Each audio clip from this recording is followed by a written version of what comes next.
आज हम हिंदी के प्रैक्टिस सेट में महत्वपूर्ण प्रश्न पढ़ेंगे। पहला प्रश्न देखिए, प्रेमचंद के निम्नलिखित उपन्यासों को रचना वर्ष के आधार पर कर्म से सजाइए। तो पहले आएगा हमारा सेवा सदन, कर्म लिख दिए मैंने इस पर। दूसरा आएगा हमारा कायाकल्प, तीसरे नंबर पर आएगा गबन, नंबर 4 पर है गोदान। तो इस आधार पर हमारा उत्तर प्रश्न संख्या 1 का क्या हुआ, बी।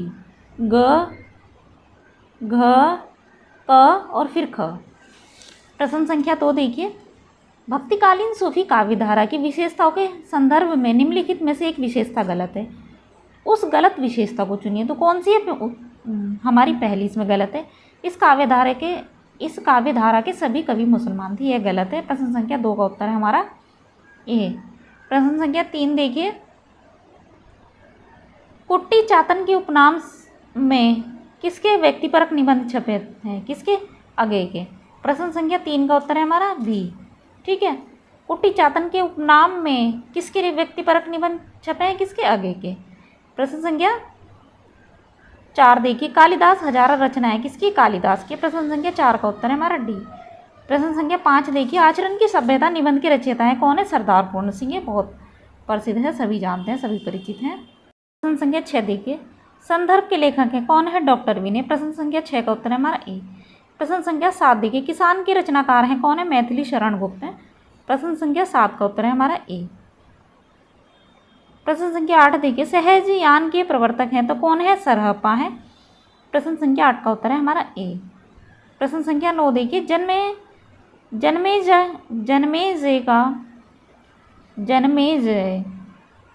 का नाग यज्ञ के लेखक है कौन है? प्रसाद। ठीक है, जन्मेजय का नाग यज्ञ के लेखक है कौन है? प्रसाद है। प्रश्न संख्या 9 का उत्तर है हमारा सी। प्रश्न संख्या 10 देखिए, बूंद आघात सहे गिरी कैसे, खल के बचन संत सह जैसे, में अलंकार है कौन सा? उदाहरण है। प्रश्न संख्या 10 का उत्तर है हमारा बी। संख्या 11 देखिए, अमन का राग के लेखक है कौन है? शमशेर बहादुर सिंह है। प्रश्न संख्या 11 का उत्तर हमारा सी। प्रश्न संख्या 12 देखिए, 84 वैष्णवन की वार्ता और 252 वैष्णवन की वार्ता मूल रूप से है क्या? जीवन वृत्त है। प्रश्न संख्या 12 का उत्तर है हमारा ए। प्रश्न संख्या 13 देखिए, सुदामा चरित के लेखक है कौन है? नरोत्तम दास हैं। प्रश्न संख्या 13 का उत्तर है हमारा डी।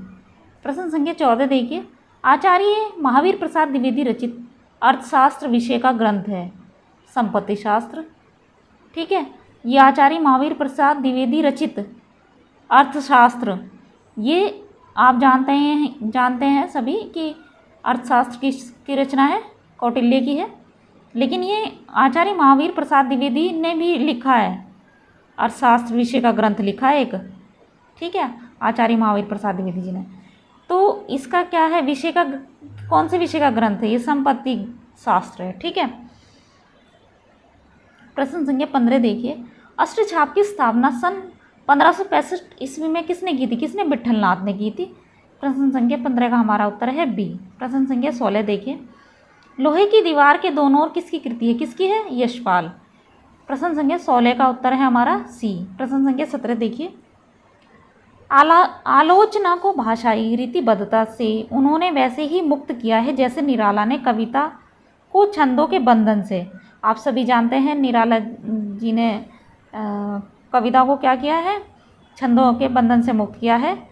तो यह कथन, उपर्युक्त कथन किसके संबंध में है? आलोचना को भाषाई रीतिबद्धता से उन्होंने वैसे ही मुक्त किया है जैसे, मतलब निराला जी ने जिस तरह से कविता को छंदों के बंधन से मुक्त किया है, तो आलोचना को भाषाई रीतिबद्धता से किसने मुक्त किया है? डॉक्टर रामविलास शर्मा ने। प्रश्न संख्या 17 का उत्तर है हमारा बी। प्रश्न संख्या 18 देखिए, कहरनामा किसकी रचना है? किसकी? जायसी की है। कहरानामा नहीं है, सॉरी, कहरानामा है। प्रश्न संख्या 18 का उत्तर हमारा डी। प्रश्न संख्या 19 देखिए, प्रश्न संख्या 19, निम्न में से कौन सी रचना धर्मवीर भारती की नहीं है? कौन सी नहीं है? सूर्य का स्वागत नहीं है, बाकी सारी ठंडा लोहा, कनुप्रिया, सात गीत, ये सभी धर्मवीर भारती जी की रचनाएं हैं। प्रश्न संख्या 20 देखिए, मनमाना में कौन सा समास है? कौन सा है? अव्ययीभाव समास है। प्रश्न संख्या 20 का उत्तर है हमारा ए। प्रश्न संख्या 21 देखिए, कतर ब्योत में कौन सा समास है? कौन सा है? द्वंद्व है, क्योंकि कतर का मतलब है काटना, ब्योत का मतलब है बोना। काटना और बोना में कौन सा समास है? द्वंद्व समास, इसलिए द्वंद्व समास आएगा। प्रश्न संख्या 21 का उत्तर है हमारा ए। प्रश्न संख्या 22 देखिए,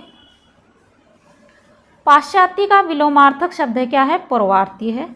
ठीक है, पूर्वार्थी होगा। ठीक है, मतलब पूर्वार्थी पढ़ा जाएगा इस तरह से, अगर इसका संधि विच्छेद करेंगे तो आप देख लीजिएगा। प्रश्न संख्या 22 का उत्तर है हमारा ए।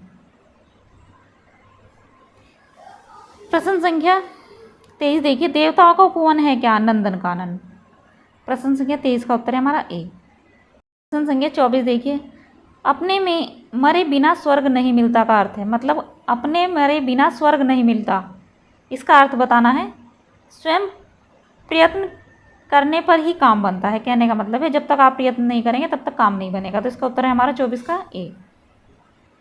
प्रश्न संख्या 25 देखिए, इनमें से पुल्लिंग शब्द कौन सा है? कौन सा है? बुढ़ापा है। ठीक है, प्रश्न संख्या 25 का उत्तर है हमारा सी। प्रश्न संख्या 26 देखिए, अंधा कुआं के रचनाकार है कौन है? लक्ष्मी नारायण लाल है। प्रश्न संख्या 26 का उत्तर है हमारा बी। प्रश्न संख्या 27 देखिए, प्रगीत काव्य में प्रधानता होती है किसकी? भावना और गीतात्मकता की होती है। प्रश्न संख्या 27 का उत्तर है हमारा ए। प्रश्न संख्या 28 देखिए, खूब लड़ी मर्दानी वह तो झांसी वाली रानी थी में मर्दानी शब्द का अर्थ है, क्या है? पुरुषत्वान। पुरुषत्वान मतलब पुरुषों के जैसी। ठीक है, प्रश्न संख्या 28 का उत्तर है हमारा सी। प्रश्न संख्या 29 देखिए, देहाती दुनिया के रचनाकार हैं कौन है? शिव पूजन शाह है। प्रश्न संख्या 29 का उत्तर है हमारा सी।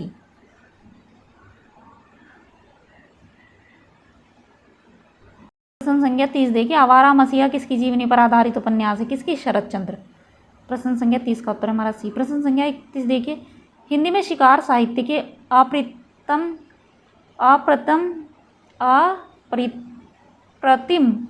अप्रतिम लेखक हैं कौन है? श्री राम शर्मा है। प्रश्न संख्या 31 का उत्तर है हमारा सी।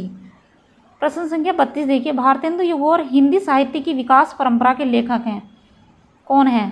प्रश्न संख्या 32 का उत्तर है हमारा डी, रामविलास शर्मा है। प्रश्न संख्या 33 देखिए, ध्वन्यालोक किस तत्व से संबंधित ग्रंथ है? किस ध्वनि से? प्रश्न संख्या 33 का उत्तर है हमारा डी। प्रश्न संख्या 34 देखिए, कौन सा शब्द गंगा का पर्यायवाची नहीं है? तो कौन सा नहीं है? सरिता नहीं है।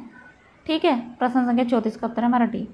प्रश्न संख्या 35 देखिए, कमल नयन में कौन सा समास है? कमल के समान नयन वाली किसी स्त्री की जब विशेषता बताई जा रही है तो बहुव्रीहि समास होगा। ठीक है, प्रश्न संख्या 36 देखिए, संस्कृति के 4 अध्याय किसकी रचना है? किसकी? दिनकर की है। प्रश्न संख्या 36 का उत्तर है हमारा डी। प्रश्न संख्या 37 देखिए, दुलाई वाली किस विधा की रचना है? किसकी? कहानी की। प्रश्न संख्या 37 का उत्तर है हमारा ए। प्रश्न संख्या 38 देखिए, बाल्टी कैसा शब्द है? देशज है। ठीक है, प्रश्न संख्या 39 देखिए, भारतेंदु युग की केंद्रीय विधा है, क्या है? नाटक है। प्रश्न संख्या 39 का हमारा उत्तर है सी।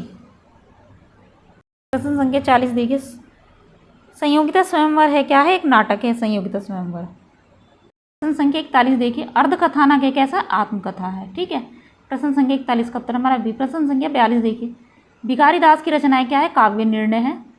प्रश्न संख्या 43 देखिए, फोर्ट विलियम कॉलेज की स्थापना किस वर्ष हुई थी? किस वर्ष? 1800 ईस्वी में हुई थी। प्रश्न संख्या 43 का उत्तर है हमारा बी। प्रश्न संख्या 44 देखिए, भक्तिकाल की किस कवि ने संस्कृत को छोड़कर सभी संस्कृत की शास्त्रीय परंपरा का निर्वहन किया? किसने निर्वहन किया है? तुलसीदास जी ने किया है। ठीक है, प्रश्न संख्या 44 का उत्तर है हमारा सी। प्रश्न संख्या 45 देखिए, कलार और बूढ़ा चांद के लेखक है कौन है? सुमित्रानंद पंत है, बहुत प्रसिद्ध रचना है इनकी।